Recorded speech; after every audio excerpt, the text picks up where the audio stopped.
I said, are you ready? Let me hear you say, yeah.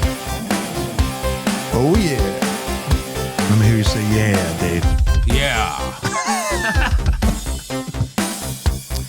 Hello, everybody, and welcome once again to the greatest podcast your mama won't want to listen to. This is Talk 80's to me. I am your host, Steve Barrett, and this is episode 6 of this awesome podcast, and I am happy as hell to be here once again. Tonight we're going to have some fun. In the past, we brought up some cool topics, because this show's all about the 80s, right? And we talk all about everything about the 80s, the movies, the TV shows, the news, the sports, the toys, the fashions, the trends, the haircuts. God bless the mullet. And we talk about it all. We talk about the greatest decade of all time. That's a fact, not an opinion. And tonight we're going to have some fun. We've talked about metal, early 80s rock. We've talked about hair metal. We talked about some great movies in the past, the Blues Brothers, and we mentioned The Fall Guy in a previous episode, great TV show. And tonight, we're going to talk about my favorite genre of movies that came out of the decade.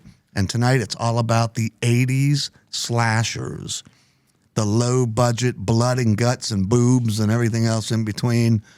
It's going to be a great night. You folks out there are going to get educated. For those of you who aren't familiar with some of the sleaziest, nastiest, dumbest horror movies ever made, we're going to be talking about it all tonight. The controversies, the stars, the directors, the makeup guys that became famous thanks to the low-budget bar flicks. We're going to talk a little bit about the origins, how it all started, the decline and the rebirth. It's all happening again, and we're excited here. So, before we go on any further, I want to introduce my guests. But first, before we do that, I want to say once again hello to our guy, man. The sound guy, the camera guy, the IT guy, the everything guy. He is Ben McMillan, everybody. Say hi to Ben. You can clap. That's fine. Hi, Ben. You can say Hi, Ben. Ben McMillan. Good dude. To my right, we have two guests this week. A couple of Daves. I thought you said I'm going to say, I bet you thought I was going to say something else there. A couple of Daves. I did. I thought you did. I think you still might. Yes.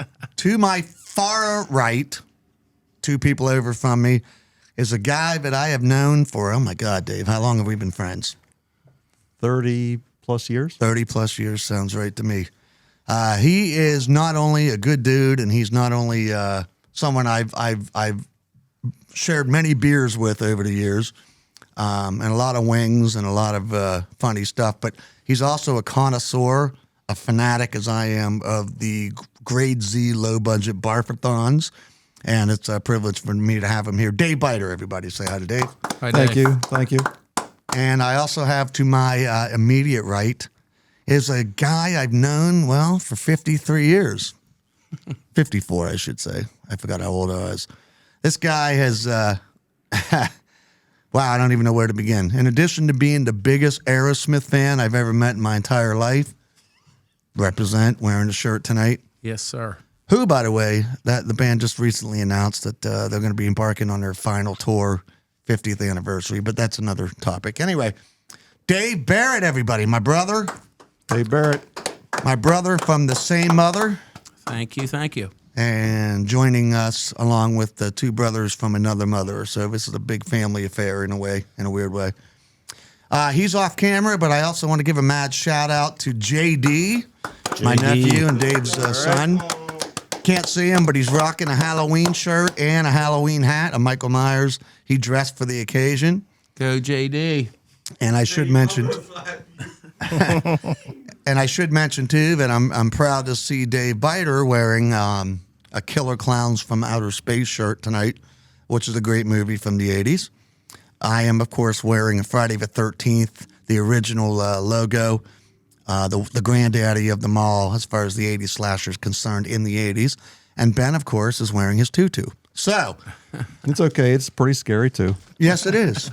Wait, his shirt or his face? What are you talking about? So, here's the deal. Ben, by the way, is officially wearing a Hilltop Packs shirt, hoodie. Proud owner of that phenomenal business. And which, by the way, kicks into my little segue there. Tonight's sponsor is once again a great company that offers great products. And that company is Apex Giant. It's www.apexgiant.com. They make amazing products made in the USA, great warranties, and the products include the popular minimalist wallet. You can check all that out and more at www.apexgiant.com. So You hit the sponsor before 10 minutes for the first time. I know, isn't that great? It took you 6 episodes.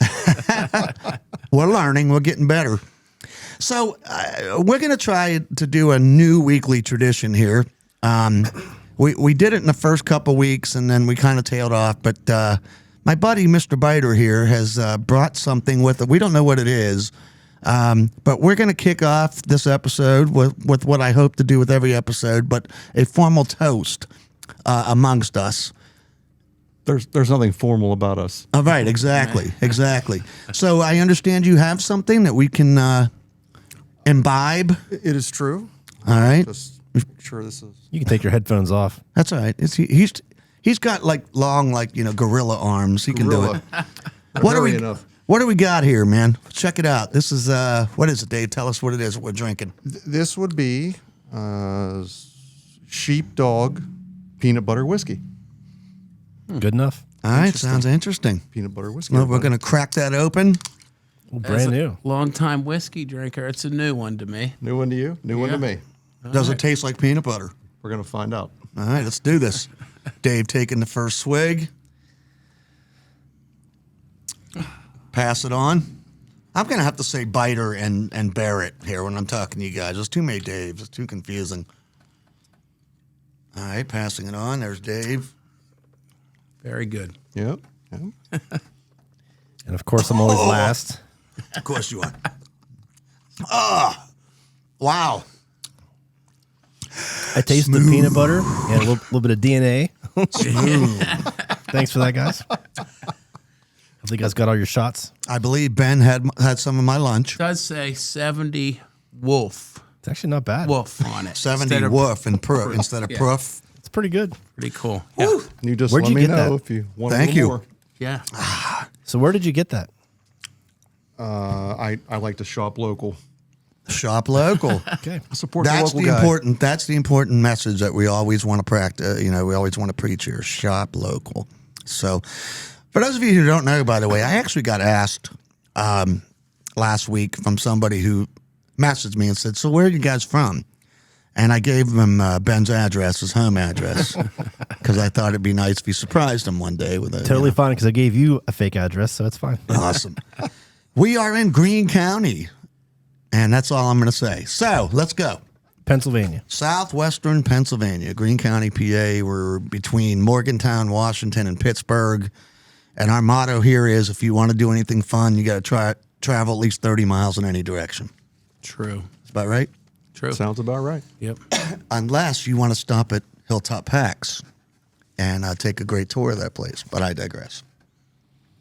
Tonight's theme, as I mentioned, are you guys ready to talk about some 80s slashers? I'm ready. Yes. All right, let's do this.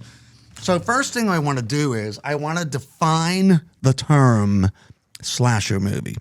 So Dave Barrett, when you hear slasher movie, what would you say? Someone's never seen one before. They don't know. So what is a slasher? What would you say? Well, slasher movie, of course, so many legends come to mind. An individual that is stalking teenagers, whoever. Jason, Michael Myers, immediately are the first two that come to mind. Sure. And Lots of blood. lots of blood, chaos. All right. Chaos. All right. Dave Beiter, how would you describe to someone never seen one before? What's a slasher movie, Dave? Dave kind of hit it. There's so many angles, so many different approaches to slashers. I instantly think of Jamie Lee Curtis. Right. But of course, you have to Topless. pay tribute to her mother, Janet Leigh, and Psycho. Could be maybe one of the original classic slasher films. The original Scream Queen. So somebody, okay, so what would be like the characteristics of a slasher? Like, what do you need? I would say you don't speak, first of all. Who do you mean, the killer? The killer. Right. Yeah. You need several different kinds of weapons, Right. obviously. And there's something in your past that has turned you into this All right. crazed killer. And you need naked chicks. Oh, yeah. Right. That's very important. Well, I thought about this for a long time, and today for about 2 minutes. And what I decided to say, this is how I would describe the slasher movie. Slasher film is a genre of horror film involving a killer stalking and murdering a group of people, usually by one of bladed or sharp tools like a knife, chainsaw, scalpel, etc. So, the reasons why the slashers are so popular, I thought I'd jot down a couple of these notes. What's that? Here's something playing. Is that me? I don't know. Oh, I'm sorry. I thought that was one of her phones. Okay, never mind. Sorry about this. Just the audience. All right. Forget I said anything. It's fine. So here's what I determined what the ideal slashers contain here. So help me out with this. So okay, the gore, right? Got to have gore. Oh, yeah. At least one sex scene, At least one. right? And at least one pair of bodacious tatas, Yes. Right. Absolutely. preferably by a woman, of course. You know what I mean? Preferably. Most of these or the definitive slashers have what's called the sin of the past. And what I mean by that is a transgression that occurred somewhere in the past, and it's always years later, and whoever is doing the killing and the stabbing and the slicing and the stalking and the hacking and slashing and everything, it's usually because there's a motive of something that happened in the past. You got to have either a holiday theme or a specific setting.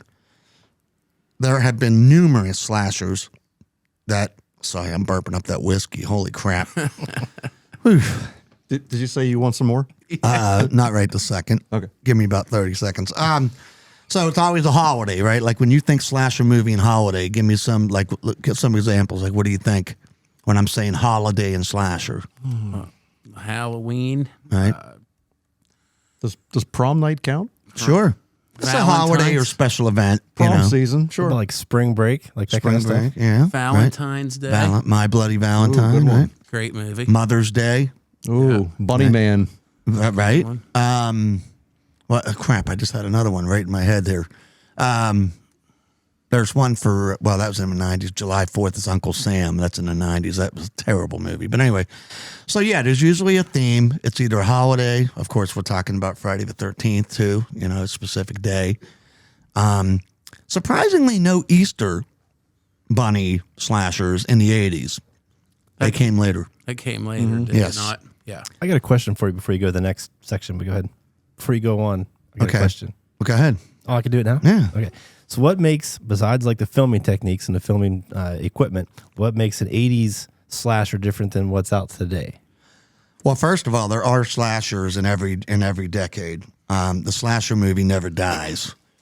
In the 90s, we had Scream, which opened up the doors for a lot of other ones. I Know What You Did Last Summer, or Urban Legend, blah, blah, blah. The 2000s and the 10s, we had like movies like Hatchet. And then we had a lot of bad remakes too, but we're going to talk about that too. And then most recently, we have Art the Clown, who's become a new slasher hero in the movie Terrifier and Terrifier 2. Have you seen those, Beiter? I've seen them. Yes. Okay. Have you seen them too, Dave? Yeah. Over the top gore, body count. Yeah. It's Excellent. definitely a new. Okay, so, but a more specific answer to your question. Really, the slasher is just simply down to that. It's a killer with a sharp object going after a group of victims. You know, quickly, just sort of to answer Ben's question, I almost look at it as the 70s laid the original groundwork. Sure. 80s somewhat improved on what had just come in the past, just come before. Right. And any of the, like the Screams and all of those new ones that come out today, they're really a finished product, in my view. Right. I mean, the Scream franchise, for example, is. I mean, I know we're talking 80s, That's all right. No, but yeah, it starts from there. it's really they've taken everything that was successful, everything that worked in the past, and they've just perfected it. And they tweaked it, right? And they made changes. At what they respected what came before, while bringing in their own stuff, which that's what makes Scream such a great movie. And if you think about it, the director of Scream was Wes Craven, who in the 70s changed the game with a movie called The Hills Have Eyes. Yep. In the 80s, he changed the game again with Nightmare on Elm Street. In the 90s, he changed the game a third time with Scream. So, was he attached to The Hills Have Eyes too? Yeah, he directed which it. was probably one of the worst films movies of all ever. time. Of all time. Yeah, love you, Wes, but that movie 60% of that movie was flashback, and then the rest of it was just garbage too. So it was not a good film. But give credit where credit's due, man. Hills Have Eyes, and 3 decades, 3 pioneer movies.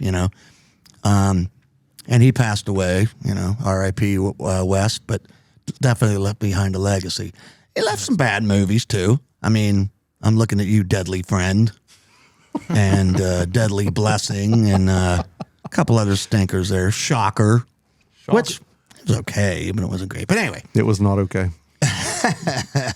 A couple other things here. Slashers. Here's another good thing. We want the characters, for the most part, to die in the slasher film. The way these films are set up is you identify more with the killer and less with the actual victims, which is kind of what turned it on its ear.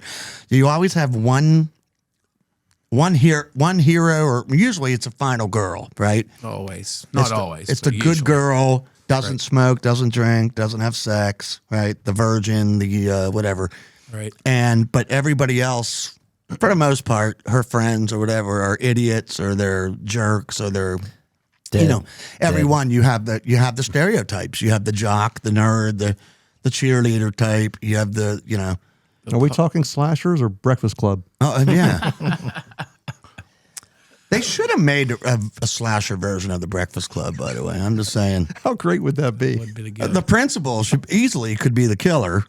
Because he hates those kids, or Bender. I could see Bender losing it. And anyway, so it's usually, and then also with that too, not only do you identify with the killer in a weird way, but a lot of the movies are shot point of view from the killer's perspective. So a lot of critics back then said, when you do that, you're asking the audience to identify with the killer and less with the victim, which I thought was interesting. But yeah, most of the characters in these slasher films are one-dimensional. They're just there to die. Show us your boobs and die, right? Absolutely. And that's pretty much what it is. There's not a whole lot of character development. There's not a whole lot of great script writing. You need to direct a film, and that needs to be your tagline. Show us your boobs and die. Part 3. And the other thing about it, 70s starting in the 80s was a low budget. Oh, absolutely. Not only the acting, the everything. Well, and it's the one genre. What made it great. Right. It's the one genre where you didn't need stars to star in it. Absolutely. Because the horror was the selling point of it, not, Meryl Streep winning an Oscar for starring in, Final Exam or whatever, Right. And you're right. So I said, if you sin, you die. We kind of touched on that a little bit. If you have sex, if you smoke dope, if you're promiscuous, if you do anything wrong morally, you get a knife in your butthole, basically. Gruesome. Yeah. What a way to go. The slasher film is also famous for what I call the final showdown. There's always a final. There's always the last person standing. 90% of the time it's a girl. Who's usually small and mousy and quiet and reserved, and then for some reason, somehow at the end, it's just her against this hulking 300-pound muscle guy. She totally becomes John Rambo. Right? And is able to kill off, or so we think, go toe to toe with the monster. And then that also leads into, we think that the monster is defeated, and there's always what's called the end stinger, right? It's not over quite yet. There's a last minute boom, shock, boom shakalaka, a scare, a jump. The killer's not quite dead, right? Which always. And the best slashers are the ones that leave it wide open for a sequel, right? You got to have a sequel because these are all about money. And I think the big reason too for the big explosion of the 80s slasher was that it was the first genre that really took advantage of the VCR boom, the VCR explosion.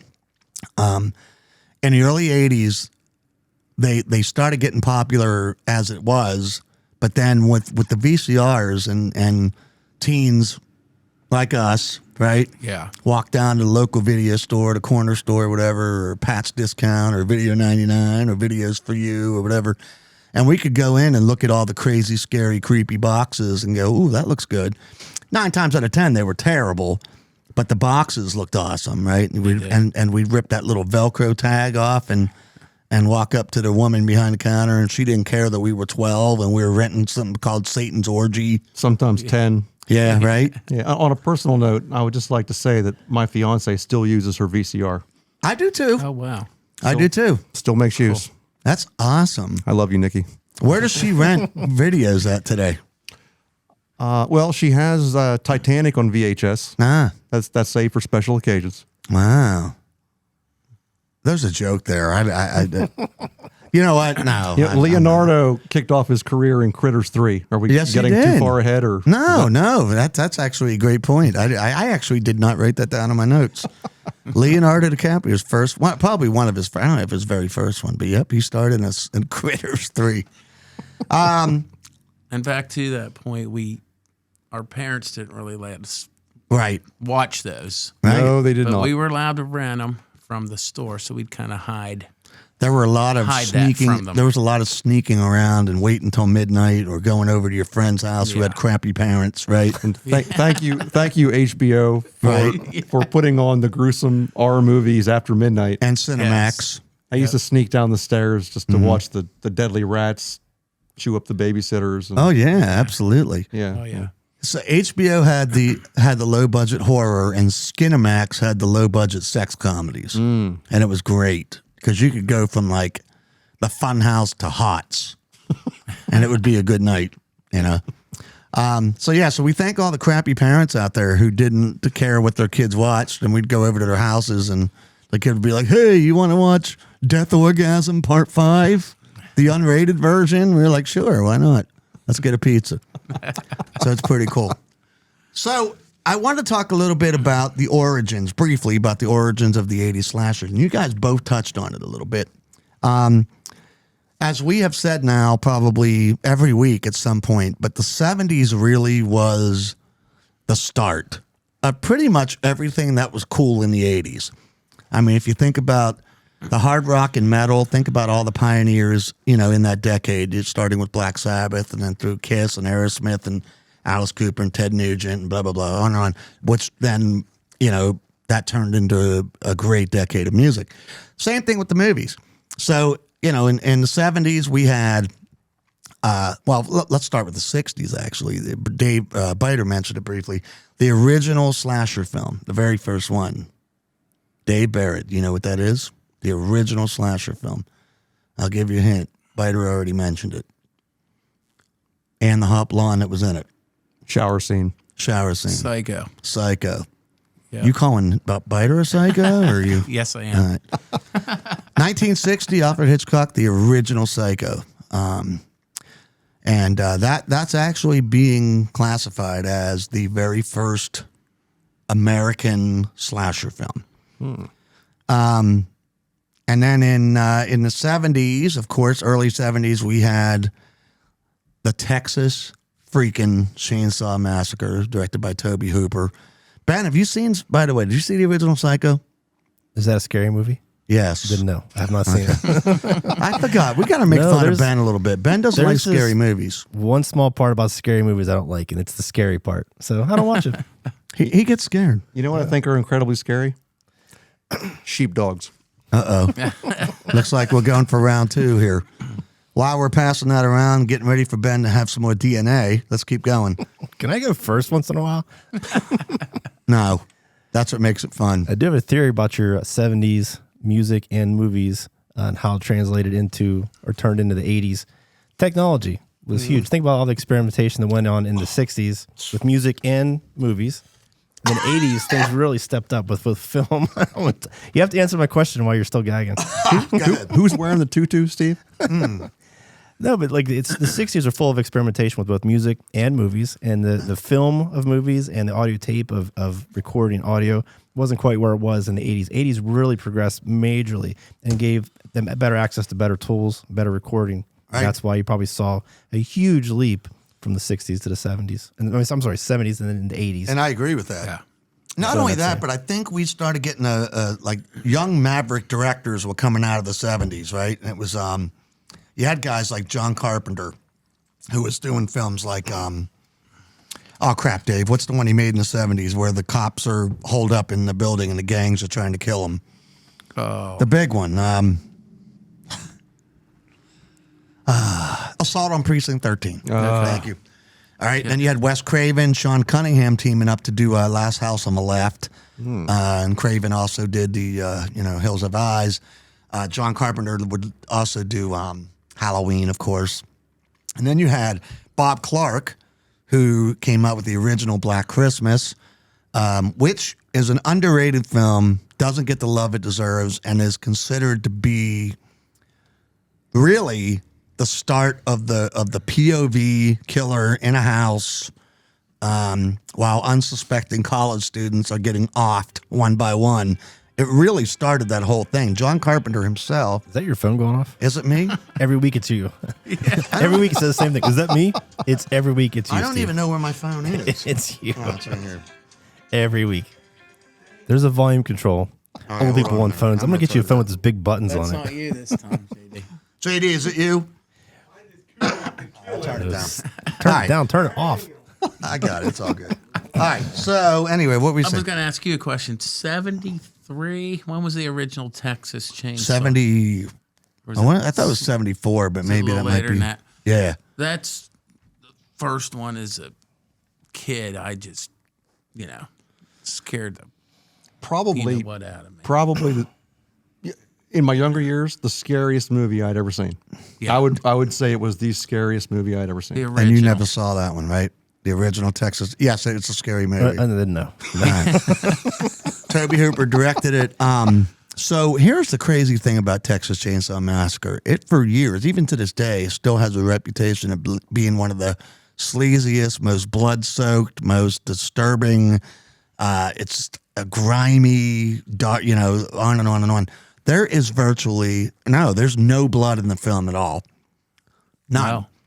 Everything is suggested, which makes it 10 times scarier than if they were showing it. The woman, the guy, Even when he impales her on the giant meat hook in you the never kitchen, see it. You not only do you not see blood, you never see the meat hook go in her. That's true. Think about it. It's quick editing, it's magic tricks, and it makes you think you just saw a bloodbath, and you haven't. that ranks right up there with a knife in the butthole. Yeah, Well, that's a thing. yeah. Don't knock it till you tried it. By the way, What a way to go. I wonder if Taylor Swift ever had a knife in the butthole. Jesus. That's why I don't watch. I think the last scary movie I watched. Taylor Swift getting a knife in the butthole. You had there that on was There film. was a spider. I think it was called Charlotte's Web. I think I was that was the last scary movie I watched. Are you sure it wasn't arachnophobia? That was a great movie. Was there a by the way. pig in that one? I don't know. Yeah, what was her name? The actress? I don't know. All right, that was bad. Anyway, so Texas, right? We go from Psycho to a little seen British movie that came out the same year, by the way, as Psycho, called Peeping Tom, which is also a slasher. But it got it didn't get the attention. It had the unfortunate mistake of coming out the same time as Psycho, and it didn't do anything. But it's a very powerful movie, by the way. Anyway, so we have Psycho, Peeping Tom, Texas Chainsaw, Black Christmas, and then we go into Halloween, right? Halloween is the freaking granddaddy of them all, right? Yes. In my humble opinion, not only the greatest slasher ever made, but the greatest horror film ever made. Just my opinion. Dave's Beiter is not agreeing with me on the end there, but that's okay. We can talk about this. why the 1978 classic Halloween is considered by all stretch of the imagination the big one, the one that started it all as far as what the 80s became as far as the slasher film. This is really going to fire you up when I say this. Oh my God. I'm getting mad already. Do you know that John Carpenter went on record and said that, do you know what his favorite film that he directed of all time is? I'll give you a hint. It's not Halloween. Right. I don't know. I want to say They Live, but I don't think that's right. What is it? The Thing. Huh? Which bombed at the box office, but it is Carpenter's favorite product of all time. Critically reviled, too. Yes. Critics hated it. Yes, they did. They released it for some ungodly reason. They released it in the summer of 82, right in a summer blockbuster thing. It flopped, like you said. It even stars your man, Wilford Brimley. Oh, absolutely. Diabetes. Kurt Russell is in that. He's badass. Oh, that was that was scary. It was scary. Dave, do you remember Kurt Russell's character's name in that film? McCready. R.J. McCready, man. Now I do. Sorry, I keep forgetting there's two Daves. That's okay. I didn't know it anyway. Now, is R.J. McCready cooler than Snake Plissken? I don't think so. No? Probably not. No? Probably not. No. Ben, you know who Snake Plissken is? No. Escape from New York, another John Carpenter classic in the early 80s. Yeah. Kurt Russell played in that one, too. I love the story of Kurt Russell, but he went from starring in all these horrible Disney comedies, right, to all of a sudden just becoming a badass, right? Yes, he did. And with my girls, I've experienced every one of them. Yeah? Every Disney. Oh, they're awful. Yeah, yeah. I mean, I'm trying to remember the computer wore tennis shoes. Was that him? I believe. I remember one. He was a track, like what was that? What, the world's fastest man or something like that? Strongest man? I can't remember. Several of them. Yeah. Oh, it's but the superhero high movie. Yeah. I Kate forget. flies, all that good stuff. I don't know. Yeah. I forget. But anyway, so here's the thing about Kurt Russell. I mean, I love how we're just going off on different tangents here, but Kurt Russell did a TV movie called Elvis. He played Elvis Presley, and John Carpenter directed it. And that was in the 70s. And that's how Carpenter became obsessed with Kurt Russell being like in all of his movies. And so he got him to do Escape. I'm trying to think what came first. I think Escape from New York came first and then The Thing. I'm pretty sure. By a year or two, I believe. Yeah, I mean, they were pretty close by. So if you think about Carpenter did Halloween, then he did The Fog, then he did Escape from New York, then he did The Thing, then I believe he did Christine, 84, and then I believe he did Prince of Darkness, 87. and then I believe he did They Live. I'll go with that. And I think that's a pretty damn awesome resume. Yeah, I mean, I can't think of one bad movie in that bunch. I mean, they were all pretty phenomenal. No. Carpenter went off the rails in the 90s with the Vampire in Brooklyn and Village of the Damned, and he did a couple crappy things. But no, he did. He did the Halloween 2. He was a producer. He didn't. He hasn't directed any of the Halloween films other than the first one. Yeah, he was involved with the Halloween 2 and 3. Then he came back for this last trilogy as a producer. Right.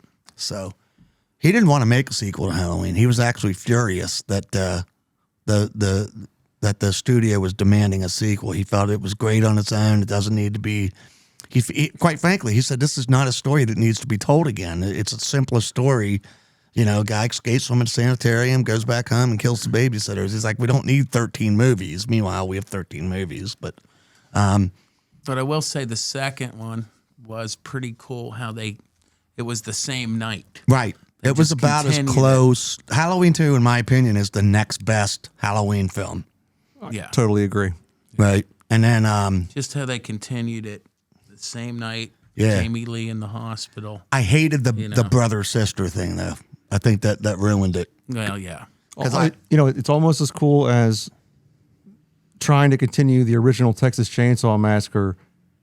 Was it someone called it like 50 years later? Oh, that but was it was the supposed to stupidest be thing I've ever seen. the same time frame. Yeah. Yeah.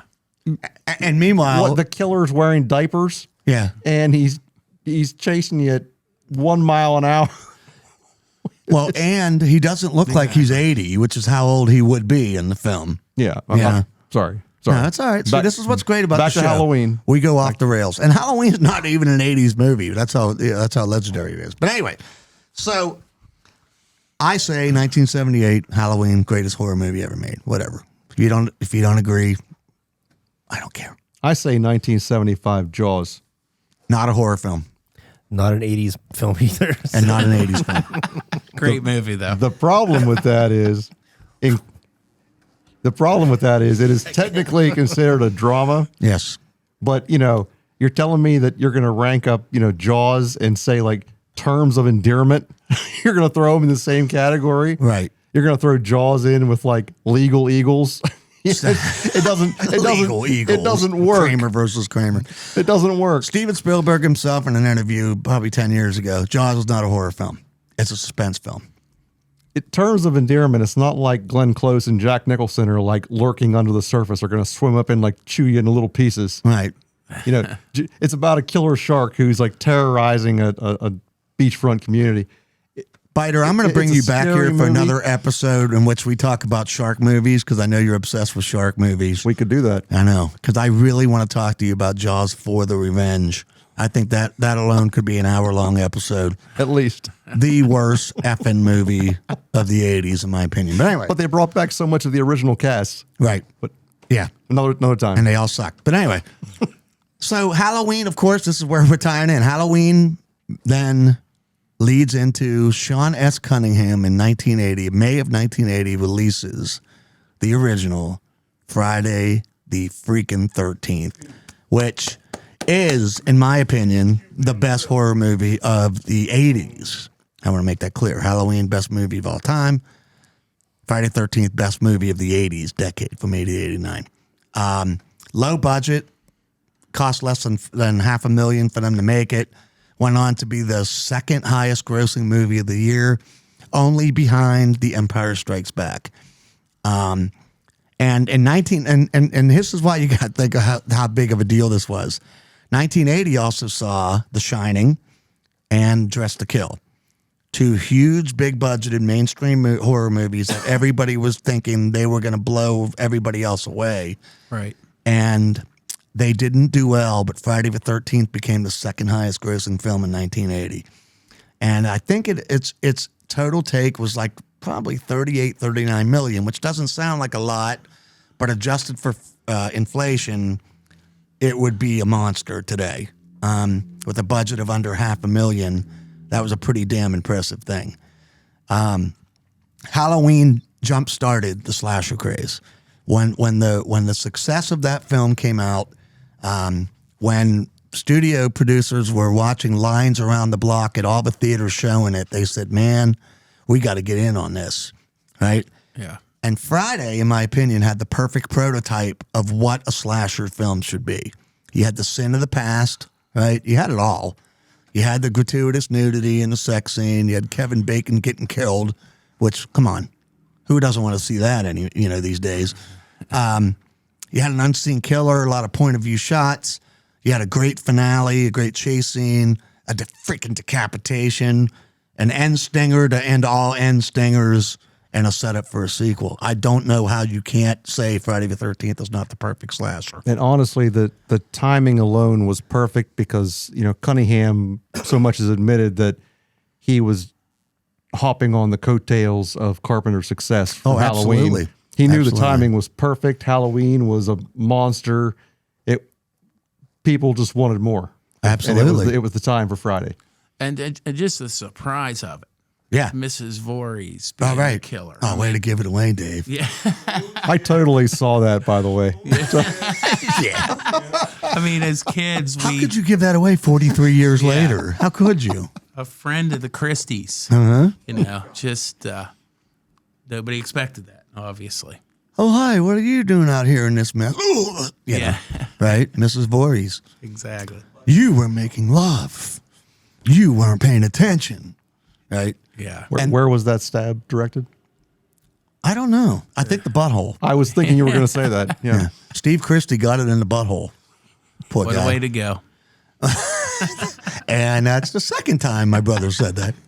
What a way to go. Maybe that could be another feature whole episode too. And if we were to look back on the 6 degrees of Kevin Bacon, you have to love it. Absolutely. And this is his second role, by the way. His first role, he had a very small part in National Lampoon's Animal House. And then he went on to do Friday the 13th. And then his next film, I'm pretty sure it was Footloose, which broke that broke it open for him. That made him a household name after that. And did you know Animal House, directed by John Landis, who also directed my favorite 80s werewolf film. Oh, American Werewolf in London. Jeez, I was thinking of Howling. I couldn't get that out of my head. American Werewolf in London. He also directed the Thriller video, which was unheard of at the time. I mean, that was a groundbreaker. And he also directed the Blues Brothers, which we talked about in great detail a few episodes ago. Coming to America. He's got a nice little resume going too. But yeah, American Werewolf in London was a great 80s horror film. Not a slasher though. Comedy horror. Good stuff. Just watched that recently. It was good. It's a good movie. Good. David Naughton playing the guy. So Friday the 13th opened the floodgates, man. And with the success of that, every other cheesy, sleazy, low-budget Hollywood producer went, there's money to be made out of this formula. And thus began the crazy run of freaking 80s slashers. And every movie that came out, it seemed like every week there was a new movie coming out, which a killer was killing a bunch of big-breasted beauties with some phallic object, right? A knife, a sledgehammer, whatever, a dildo, who knew? The Burning. Right. So here's what I want to do. Significant slashers. And I'm just going to run through this real quick, year by year. I picked these out because these were the movies that really, I think, hitched on to that Friday the 13th fame. And actually, most of these made names for themselves. I'm going to ask you guys if you've seen these. In 1980, we had The Boogeyman. Yes. The Children. Yes. Don't remember that Bunch of kids. I don't even know if I call that a slasher. They do. By they, I mean Wikipedia. They identified it as a slasher, but I don't know if Was it like a Greek island? No. The Children was the kids go through on a school bus, go through a yellow nuclear cloud, and their fingernails turn black, and then everybody they touch blows up or gets set on fire and dies. I take that back. I have not seen it. I'll have to check out. It's pretty awesome. I'm probably still not going to see it, but okay. Don't Go in the House. I remember it. All right, of course, right there. He Knows You're Alone. Remember that movie? Tom Hanks. Tom Hanks' first movie ever. And that's the one about the mad slasher killing brides, like right before their wedding day. Which I think Tom Hanks. Tom Hanks, he's not the killer. He's in it. He's got a small role. Yeah. Yeah. Yeah. Slasher. Tom Hanks, slasher. And then he went on to do Bows and Buddies after that. So, and then he went on to win like 35,000 Academy Awards. So Good start. So yeah, killer killing brides. I think he had I think he had a good idea at the time. Let's see here. Maniac. Anybody remember Maniac? I Joe remember. Spinell. How funny would that be, by the way, if Wilson the beach ball turned around and just suddenly started stabbing Tom Hanks on the island? Castaway 2, Wilson's Revenge. Why hasn't anybody made that? Maniac with Joe Spinell playing a big, fat, sweaty, ugly guy that runs around killing people. Seen it. Killing women. Motel Hell. I don't know if they call that a slasher, but they do kill people in it. I don't know if you've ever seen it. Motel Hell has a inbred brother-sister couple who people check into their horrible motel, and then they drug them, they bury them in the garden, they cut their vocal cords, they fatten them up so that they can make sausage out of them. I was going to say, I remember that. There's a big How have alligator. I not seen that? I know, you would think, How have I right? not seen it? I heard it's based on a true story. Yeah. Prom Night, of course, we talked about that. Silent Scream. You familiar with that one? Very, very early, low-budget horror flick. College students looking for a place to stay, and she finds this big Victorian house, and it turns out there's a psychopath living in the attic. Of course there is. Right. Yeah, right. Terror Train? right? love Jamie it. Lee Curtis, great movie. And then To All a Good Night, a Christmas movie that sucked. Slasher that sucked. Sucked. Slasher that slucked? Yeah. 1981, we saw Bloody Birthday. 3 little kids turn evil, and they start killing everybody in their sight. If you're familiar with that one. Can't remember that. Gonna say no. Ladies and gentlemen, The Burning came out in 1981. One of the greatest slashers, in my opinion. Takes place at a camp. Obviously, a blatant ripoff of the original Friday the 13th. Right. Cropsey. Yeah, running around with the hedge, or the, what do you call those? The shears, and killing people. Clippers. Famous cast, by the way. That movie had Jason Alexander in his first movie, who would obviously play George. Holly Hunter was in that. Who else was in that? Fisher Stevens. There's like 3 or 4 other famous, the people who would go on to become famous. What else here? Do you guys remember a TV movie called Dark Night of the Scarecrow? I do. I do too. That ending still scares the shinola out of me when I see it or when I talk about it. I don't know if you know what I'm talking about. The very last shot. Please define shinola. Shit. And when you get a knife in the butthole and the shinola comes out. Eyes of a Stranger, Final Exam, Friday the 13th Part 2, The Funhouse. Great movie. Toby Hooper directed that one. Graduation Day, which is awful. Halloween 2, Happy Birthday to Me. Seen that one, Dave? Yes. Remember that one? Yeah. I do. Yep. One of my favorite slashers, Hell Night, with Linda Blair. Yep. Trying to remember what the killer's name was in that one. They just stay overnight in a haunted house or something, and there was a mad slasher there. A couple others, not so well known. Don't Go in the House Alone, Just Before Dawn, and Evil Speak, which starred Clint Howard, Ron Howard's much less talented brother. Really? We also had My Bloody Valentine, one of the greatest slashers, right? Night School, The Prowler, Road Games, and the first horror comedy slasher called Student Bodies, which was a terrible movie. The cover featured a cheerleader with a megaphone in her mouth. Yeah, that's it. And then some notable ones in 82, we had Alone in the Dark with Jack Palance and the other old guy. Can't remember his name. Wilford Brimley. No, he has diabetes. The Dorm at Drip Blood, Friday 13th Part 3, Hospital Massacre, Humongous, Madman. I don't know if you've ever seen that one, but that's another forest, campers in the middle of the woods. They cry out the madman, and he comes back and starts killing everybody. Madman Mars. Yeah, that's it. Madman The Mars. farmer. Yeah, seen it. All Seen right. it. Good movie. My favorite piece of crap 80s movie that was ever released. Ladies and gentlemen, I offer you Pieces. With the tagline, you don't have to go to Texas for a chainsaw massacre.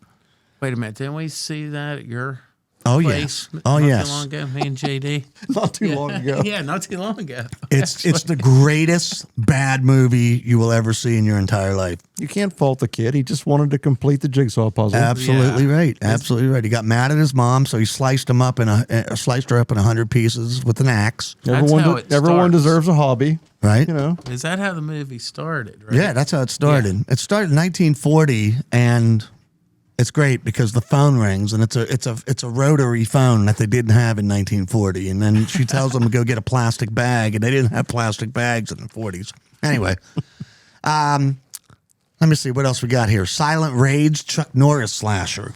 I don't know if you remember that one. He plays a sheriff, and some lunatic is loose, and he has to go karate chop him to death. Seen it. Slumber Party Massacre. Classic movie, right?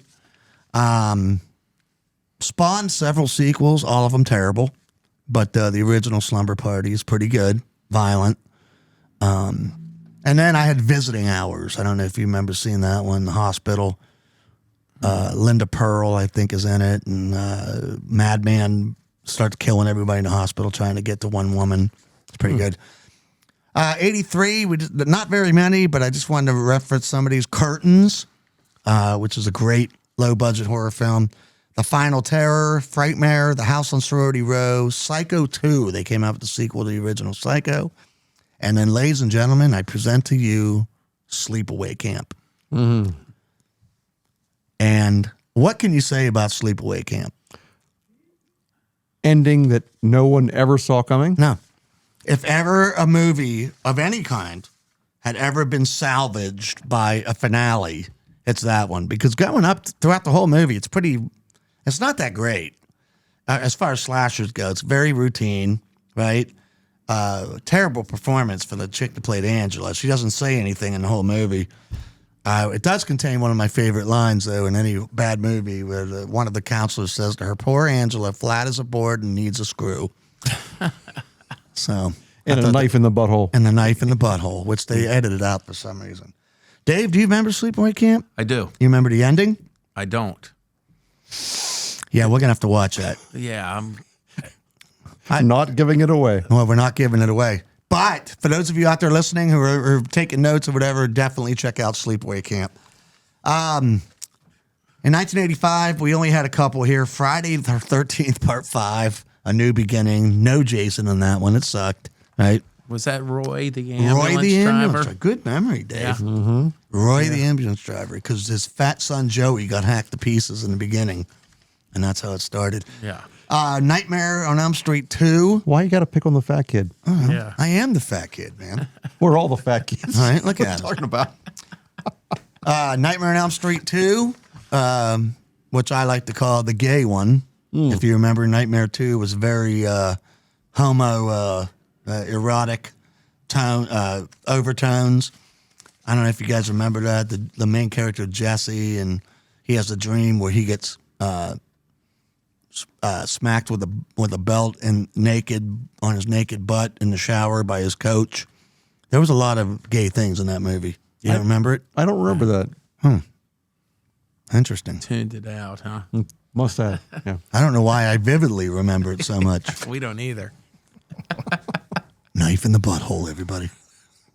And then, of course, 85 also brought us the classic, The Mutilator. Great movie. By pick, by sword, by axe, bye-bye. That was the tagline. And that was a good one, too. 86, April Fool's Day. Good movie. Another holiday. Right? Classic. And not quite a slasher, but it is, if you know what I mean. It's pretty cool. Got to check that one out. All right. This is a slasher, but it's not a fun one. Henry, Portrait of a Serial Killer. Have you ever seen it? Kickstarted his career. Yeah. What's his name? Michael Rooker, right? Rooker. That's right. An unflinching, really disturbing, borderline depressing, almost a documentary-like feel of it, where you literally just watch a guy with no remorse go around and kill people. And he films it so he can watch it later. I mean, it really is the true definition of a psychopath. Yeah, I mean, it's so unflinching and so relentless. It's not a fun one to watch at all. So I highly recommend it. Hey, if you're looking for something that's going to bum you out and disturb you and make you not sleep for a few days, check it out. The Hitcher, which I don't know if I'd call it a classic or a slasher, but Rutger Hauer and C. Thomas Howell. One of his best roles. Absolutely. And Absolutely. I always found that disturbing. Yeah, that was a very dark Intense. movie. Yeah. The scene where he literally has the girl pulled apart in half is just so incredibly crazy, man. Couple other ones: Slaughter High, Sorority House Massacre. We had a Friday Part 6, Jason Lives, Psycho 3, and Texas Chainsaw Massacre 2. All came out in the 86, 87. You'll start to see the trend now. At this point in the second half of the 80s, it's all about sequels. People kind of just stopped coming up with creative ideas and original ideas and started just rehashing the same crap over and over again. We had Nightmare 3 Dream Warriors, which admittedly is a great movie. Dawkins made it great. Absolutely. Dawkins did the video for the title track, Dream Warriors. But Heather Langenkamp comes back for it as Nancy. She was Nancy in the original, and she comes back and kicks some ass. And Part 3 is a good one. Silent Night, Deadly Night Part 2, which is one of the worst freaking movies ever made. It is literally 75% flashback to the original film, Right. and 25% is this new stuff that's garbage. Silent Night, Deadly Night 2, or The Hills Have Eyes 2? Which is worse? Yes. That's what I'm saying. I would rather stick a knife in my butthole than watch either one of those movies. That's all I'm going to say. And then the only thing of note was 87 was The Stepfather, which I thought was a pretty good film. I don't know if you remember it. I passed on that one. I remember. You never saw it? Never saw it. Wow. I passed on that Who too. was the? I can't remember the psychic- guy. I don't know why, Ben. It was a comedy. The main guy was in Lost. Terry O'Reilly. Terry O something. I can't remember his name. Though. Anyway, yeah, I remember. Good movie. 88. We're almost done here. 88 marked the debut of one pissed off Chucky Vidal. Child's Play, directed by Tom Holland. I got mixed feelings on that. But it is a slasher film. We also saw Friday the 13th Part 7. The New Blood. That's the one with the telekinetic chick. Beats the crap out of Jason. They're all kind of running together at that point, right? Halloween 4, The Return of Michael Myers. They made an attempt to bring him back. Even after they blew him up at the end of Part 2, they tried to bring him back. And it was pretty decent for it being a Michael Myers sequel. Maniac Cop, great movie. Have you seen it? Seen it? All right. Nightmare on Elm Street 4, The Dream Master. Terrible movie. That's when they started going downhill. Sleepaway Camp 2, which is terrible, and Pumpkinhead, which I don't know if it's a slasher, but they have it listed here. It's a pretty good movie. Yes? I You kind of agree? liked Lance in it. Yeah, Lance Henriksen, right? He held his own. Yeah, it's a good movie. And then finally, 89, we just had Friday 13th Part 8, Jason Takes Manhattan, which sucks. That was horrible. Halloween 5, The Revenge of Michael Myers, and it sucks. Nightmare on Elm Street. Nightmare on Elm Street 5, The Dream Child, which sucks. Silent Night, Deadly Night 3, which sucks. The Stepfather 2, which sucks. Really, Puppet Master, which I don't know if I call that a slasher, but Puppet Master did make its debut. And we also had a low-budget movie called Intruder, which is pretty good. The supermarket, people, psycho killing people in a supermarket. Sam Raimi. Sam Raimi. Killer. Yes. I loved it. Good movie. And then we also had Phantom of the Mall, Eric's Revenge, which I actually thought was pretty good. Low budget, but pretty good. All right. So we ran down, which, in my opinion, is the quintessential 80s slasher films. Most of them that I mentioned were good. The only ones the ones that I didn't mention, that I did mention that sucked. I hope I made it clear which ones those were if you guys are taking notes at home. So there were a lot. It's interesting to note, though, that they diminished as far as how many were released. I actually wrote that down, that in 1980, 36 slashers were released. In 1981, 32. In 1982, 41. It shot up in 1982. 26 in 1983, 18 in 1984.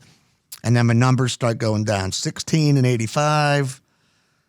Actually, I lied to you because 25, I guess they do go up a little bit. 25 in 86, 33 in 87, 34 in 88, and 89, I think, had not very many. 31. So there were quite a few, over 300 slashers released in the 80s. Wow. And none of them, surprisingly, won an Oscar. Hard to believe. But you know who did win an award? Rick Baker won an award in 81 for his makeup work And on American Werewolf in Werewolf. London. Yep. And you know, he was originally working with The Howling, and they stole him away. Yep. And it ended up being his protege, right? That Rob Bottin. That's the guy. I think that's the guy that ended up doing the effects for The Howling. Great movie, by the way. They're two good werewolf movies. So those are the significant slashers, for better or for worse. I wanted to talk briefly about the decline, which we kind of led into. I thought some interesting notes here that the decline of the slasher film in the 80s. By the end of the 80s, it was almost dead. Several contributing factors. Sequels killed the horror film star. That's what I wrote down. We had too many sequels, too many. There were 8 Friday the 13th in the 80s. There were 5 Nightmares in the 80s. And there were 5 Halloweens in the 80s. It was ridiculous. It was overkill. I think even though we loved those at the time. Oh, yeah, we did. We didn't know any better. Them, it was just ridiculous. Right. By the time we get Jason in space, it's like, what the hell are we doing here? You know? Exactly. He was in space. Oh, yeah, Jason X. That was a rom-com, Ben. Yeah. I might actually watch that one. Well, listen, I have to tell you a personal story. So Beiter and I go to see Jason X in the theater. First of all, we're the only ones in the theater. That's cute. Nobody wanted to blow their money on this stupid movie. I want to know who paid. I don't know. I don't remember.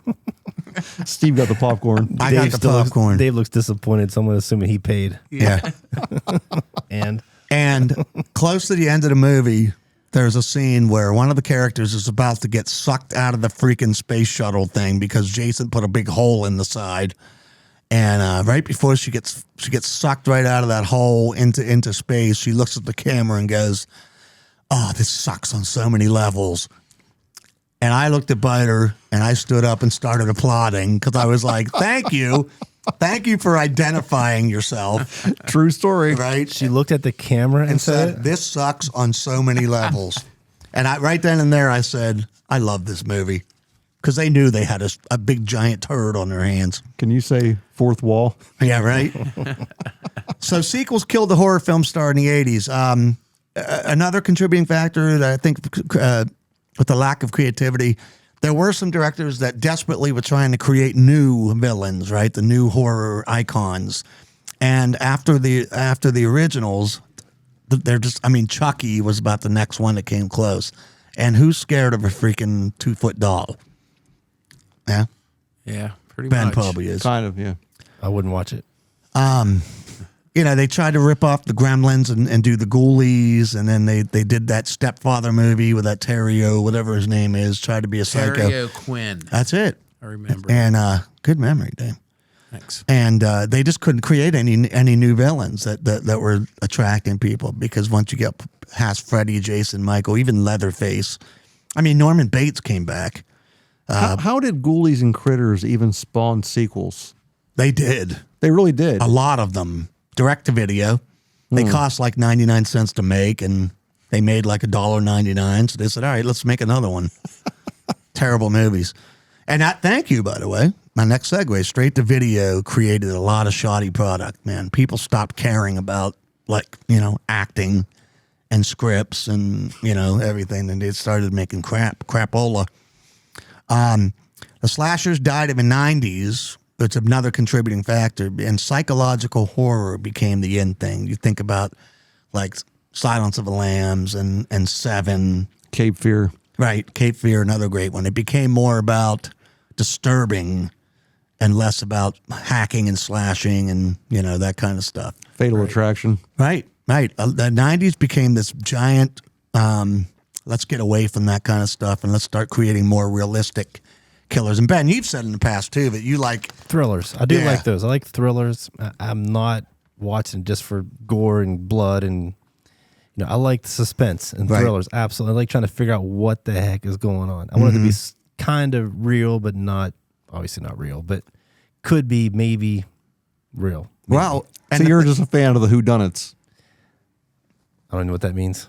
Well, like the suspenseful Figuring out the thrillers killer. where, like, you don't know who the killer is until the end. Yeah, right? absolutely. And I like being fooled and tricked and thinking I know and then don't really know. And there were a lot of those, too. The Jagged Edge came out. What was that? Copycat with Sigourney Weaver. Good Ooh, that film. was good. That was a good film. And even though these films were about serial killers, it became less about these giant monsters wearing masks, stabbing. It's a messed up person. Right. And more about really being disturbing people. And yeah. I mean, Silence of the Lambs won like freaking every major Oscar for the year that it came out. It beat out everything. And I think that kind of, once again, opened the floodgates and people went, yeah, let's get away from this Michael, Jason, Freddy crap and let's start making more realistic serial killer psychological thrillers. Right. And it stayed that way. I mean, the OGs tried in the 90s. They came out with Jason Goes to Hell, The Final Friday, which was terrible. Nightmare came out with Part 6, Freddy's Dead, which was absolutely awful. I mean, I'm trying to think of who the other Halloween went with Halloween 6, which was terrible. They just kind of fizzled out like a bad fart in church, right? Yeah. And The Texas Chainsaw Massacre. yeah, they came out with like 3 or like the one Leatherface, and then the awful one, the New Generation with Matthew McConaughey's first movie. Yes. Yeah, Renell Zellweger. And Zellweger. Terrible movie. So they all kind of died, and then these psychological films took over, and then, man, Craven went, yeah, it's time to reinvent time to bring it back, and that's when he came out with Scream, which shocked the world. So it's cyclical, you know. It's the slasher comes like a bad case of herpes. It's there for a while, and then it goes away, right? And then it comes back again. It rears its ugly freaking sore on your face. Herpes right on the tail of a fart in church. Yeah. Yeah. That's pretty cool. So, you know, yeah. So that, and then of course, once Scream became a hit in the 90s, then everybody started making their own copycat crap. And then it faded out again, but then it comes back. And now we're seeing this. The 2000s brought us freaking horrible remakes of great 80s movies, especially the slashers. We saw, there's a great scene, I think it's in Scream 3 or 4, where they said, name your favorite remake of a horror film. And the girl on the phone lists like 40 of them in a row. Yeah. And then she stopped and goes, nope, I wasn't saying any of those. And then they kill her. But it's true. Every single freaking horror movie that came out in the 70s and 80s both were remade, it seemed like. Some of them were good. I thought the Hills Have Eyes remake was pretty good. I thought the Texas Chainsaw was pretty good. I thought Dawn of the Dead was pretty good. But for every one you got that was good, you got turds. Lots and lots of turds, right? Prom Night, When a Stranger Calls, The Stepfather, blah, blah, blah, The Fog, Halloween, Rob Zombie. Oof. What an asshole. I don't like Rob Zombie. I don't like his music. I don't like his movies. He should be in jail right now for absolutely butchering a classic horror film when he attempted to remake Halloween in 2007. Piece of shit. I was really put off when The Fog was remade. I was a huge fan of the original. I mean, you're looking at who are we talking about? We're talking about Jamie Lee Curtis, Janet Leigh, and Adrienne Barbeau, all starring in the same film. Hello, Tom Atkins. Hal Holbrook, who I almost thought was Hal Linden at one point. And then I'm thinking, why would Barney Miller be battling the undead crawling out of the ocean? Not Barney. So, the Fog was a personal favorite of mine. Remakes were awful. The remake was terrible. A lot of shitty remakes. No doubt about it. So the sickening reboot, reimagining, blah, blah, blah, you know, they did it with all of them. Friday the 13th, Halloween, Nightmare on Elm Street reboot was freaking terrible. It was. There were just a lot of crap. I mean, just a lot of crappy movies that came out. And people did, fortunately, none of them almost none of them did well, you know. There were just a lot of people saying, no, thanks, we'll stick to the originals. And they you know, they kind of faded out. And speaking from a fan's point of view, I mean, I'm sure we can all agree. I mean, how many times have we all sat back and just said, enough with the remakes? Yeah. You just keep pumping out the same piece of crap. How about you think up something original? Right. I'd rather watch an original film that maybe stinks, but you know what? At least I give you credit because you tried something new. Right. But it doesn't matter, because then when somebody once in a while comes out with a very new or novel idea, Hollywood just says, cool, we're either going to copycat it or we're going to make 900 sequels, like Saw in the 2000s. That first Saw movie came out like a breath of fresh air. And then Saw 1, 2, 3, 4, 5, 6, 7. There's a new one coming out this year. I mean, my God. The guy that plays Jigsaw in the movie died in the second one. Well, just to confirm, he really is dead, right? You mean the actor? No. I mean, the character in the film. Yeah, yeah, he's dead. They keep bringing him. He's been alive. He's come back more than Jesus. I mean, the guy. They keep doing flashbacks and crap. You know what I mean? And that's how they keep getting him. It honestly gets confusing. You see so many flashbacks, you don't know if they're finding a way to bring him back or, you know. It's annoying. It's The problem annoying. is Stop we it. watch every one of them too, though. Yeah, Dave's right. I've seen I them mean, all. That's you an know. excellent I've point. seen them all. I mean, we're Charlie Brown and Lucy with the damn football, man. We keep saying no, not this time, Right. and we keep going back. No, don't we? this one's going to be good, I Yeah. swear. And we try to kick the damn thing, and it never works out, man. I hate it. You have the best analogies, by the way. Thank you. Yeah, you do. Just wait till I bust out my favorite one, which is taking the taking the beef bus to Tuna Town. That's my favorite one. First time I said that here, you hear long pause. Ben goes, "What?" It was great. All right, so we talked about this. Let me throw you guys some questions. We're going to be wrapping this up soon. I hope you guys have been entertained with this. Dave and absolutely. Dave, the killer quiz. There's not. Oh, are we passing around the peanut butter whiskey again? It is true. I want to go first next time. Said that last time. I know. That one burned my nose hairs. And I got big nose hairs. I think I just ate one of them. No, Ben, that wasn't a nose hair. All right, you got 4 minutes. Woo! I have what? 4 minutes. No. We'll do 5. Killer quiz, you guys. I'm going to throw out some of this stuff. Best 80s slasher, in your opinion, overall. You got to pick one. You're on a desert island. You got one. What is it? Jason. Which one? 2. Okay. My opinion, the best sequel. Dave, Beiter? Probably the one in New York where the killer had the Donald Duck voice. The New York Ripper. That's the one. That's your favorite 80s slasher? Not at all. Wait, what was the question? That's a terrible movie. Lucio Fulci directed that, too. What a piece of crap, though. The killer actually talks like a duck. He walks around and quacks all the time. And as he slices off prostitutes' nipples and stuff. Yeah. Terrible movie. What's the best 80s slasher? Tick tock, tick tock, tick tock, tick tock. I'm going to go with Friday the 13th 4.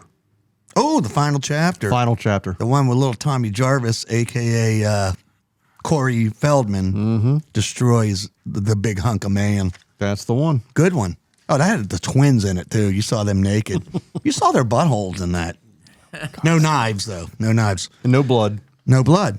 Worst 80s slasher. Worst piece of crap you've ever seen from a slasher from the 80s. It's a tough one. Roy the ambulance driver. Friday 5. That is a good one. That is a good choice there. Dave? You see, I can't even say Jason X because I thoroughly enjoyed that. Well, that was out in 2000, though. We're talking it came out in the 80s. That's the reason I'm not going to say it. All right. You want to pass that one then? Or can you think of one? Worst might have to be. No. Hills Have Eyes 2. Yeah, it's definitely not Halloween 3. No. No, that's cult classic. Yeah, we'll go with Hills 2. What were we saying about earlier about the Hills Have Eyes 2 or the other one? And I had to choose, and I said I'd rather have a knife in my butthole. What was the other one? It was a sequel. Oh, Silent Night, Deadly Night 2. Yes.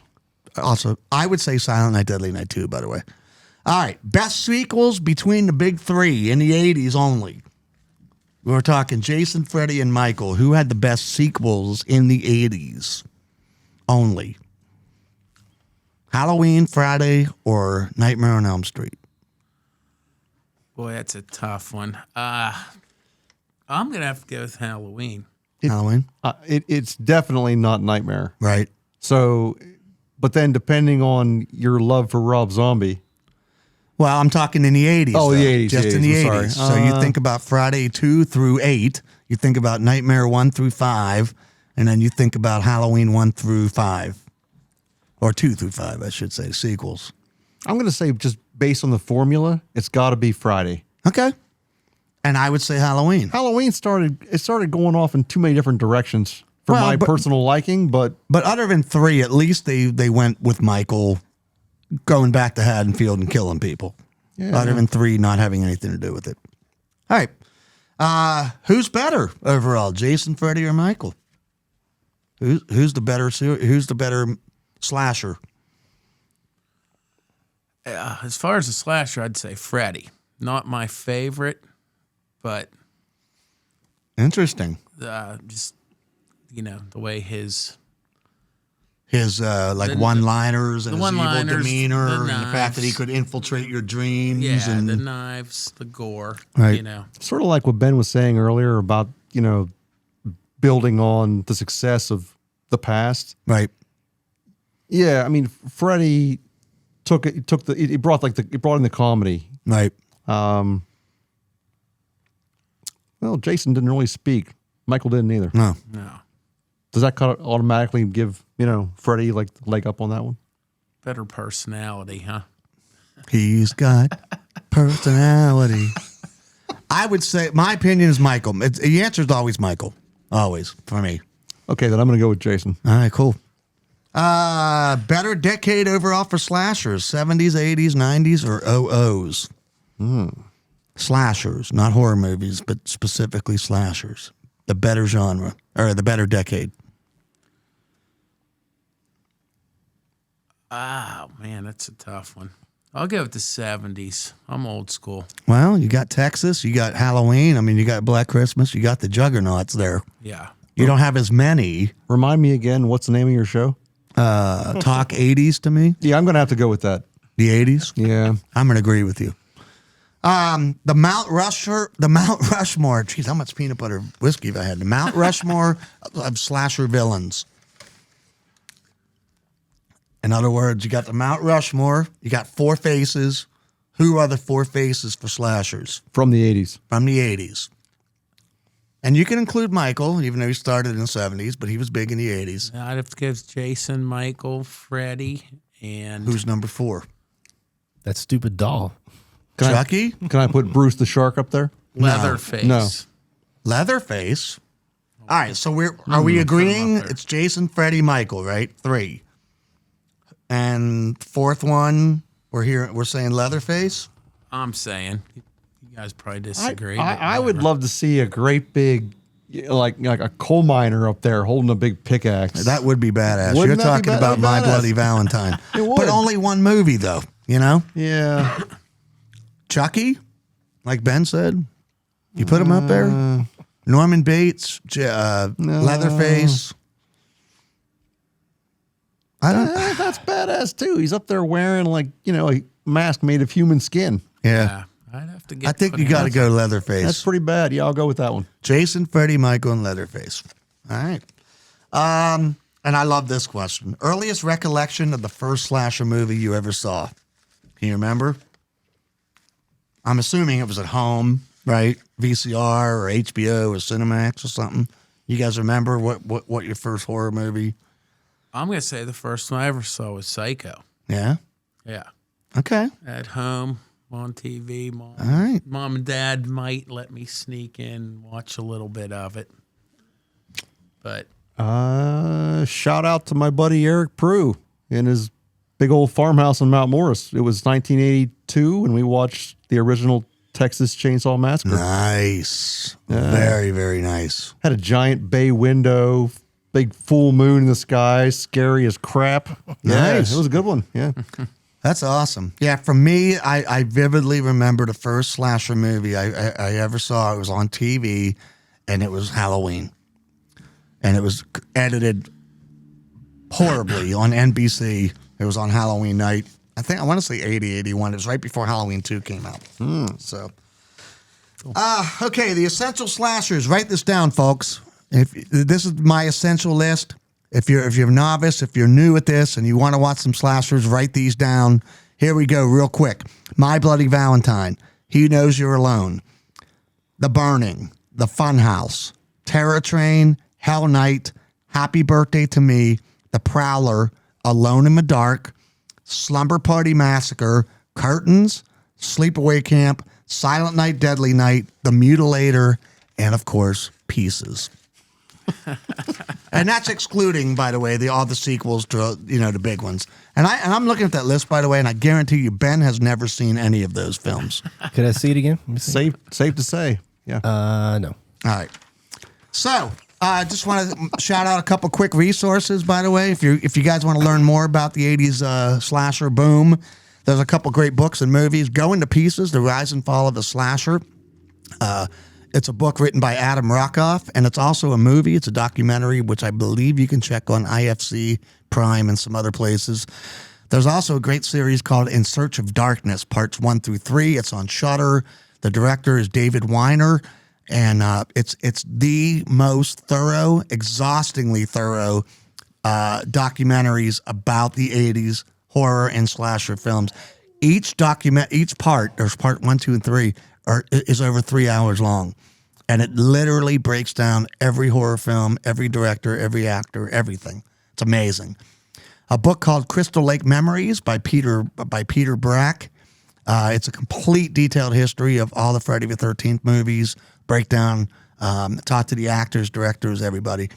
Halloween, The Changing Shape of an Iconic Series, great book by Ernie Magnotta. Definitely recommend you check that out. Breaks down all the movies in the series. A great documentary called Never Sleep Again, The Elm Street Legacy. It's a great, fascinating 3.5-hour documentary about Freddy Krueger, Wes Craven, and all the movies. And last but not least, you can find slashers, a lot of 80s slashers on YouTube. Shudder, Screambox, Amazon Prime, and Tubi. So I definitely want you guys to check that out. I want to thank my sponsor once again, Apex Giant, www.apexgiant.com. They make great products, including the Minimalist Wallet. You want to check them out. Made in the USA, great warranties. You got to check them out. Cool. And I want to thank Dave Beiter for coming tonight. Thank you, Steve. Thank you, Dave. Thank you, Ben. My brother from another mother. I want to thank my brother from the same mother, Dave Barrett, right here. Thank you for coming. Appreciate it. Been a Nobody pleasure. clapping for Dave. What's Barrett. up with that? Dave Barrett, everybody. Thank you, guys. Been a pleasure. We're going to bring you back, by the way, when we talk about Aerosmith and other great music, too. I definitely want to bring you back for that. I want to thank Great. Ben McMillan. I want to bring your mom in. You two and your mom. Hey. You two and your mom. I don't know if I like the way you said that, I think Mr. it is a good McMillan. idea. She wanted to watch this. You really want Mom here? Well, no. that's what I told her. I said, we got to, You want an hour and a half of her telling everybody what Anyway. horrible kids we were? we'll discuss that. How many times are we going to edit out knife in the butthole? How many times am I not going to say knife in the butthole if my mom's here? All right. Anyway, thank the sponsor. Thank the guest. Hey, I guess I got one last thing to do. The dad joke, everybody. Are you ready for the world famous Steve Barrett dad joke that ends every episode? Are you ready? Ready. Everybody ready? Ready. So, I saw a trailer for a new horror movie coming out. Looks pretty awesome. It's called Constipation. Have you seen it? No. Don't worry, it's not out yet. God. I can't get the music to play. Ben's trying to get us out of here. I apologize, Carol. Do we What not is have going on here? Do we not have any music this time? We should have it. It's not playing. Uh-oh, do you have me turned up? No, you're up. You're just not playing anything. Oh, hold on a minute. See, this is great. There's no. We're going to edit this out later. Hold on one second. Oh, you just disconnected it. There we go. We'll just hold this up. Wait. Here, hold it. Oh, I got it. Wait a minute. Oh, you made me mess up. Here we go. You turned the Bluetooth off. I didn't. It shut off. It must have shut off by itself. I watched your finger, and we're gonna play the playback. You put your finger on I'm it. getting yelled at right now for something that was not my fault. Hey, listen. There you go. Just play it out. Goodbye. See you guys. Thanks. Good night. You gotta hold it up there. Hold it up.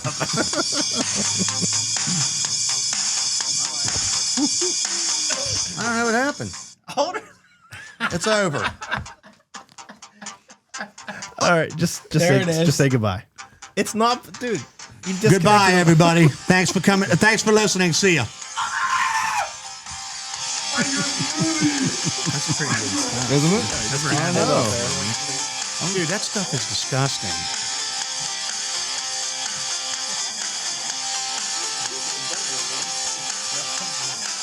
It's called knife in the butthole.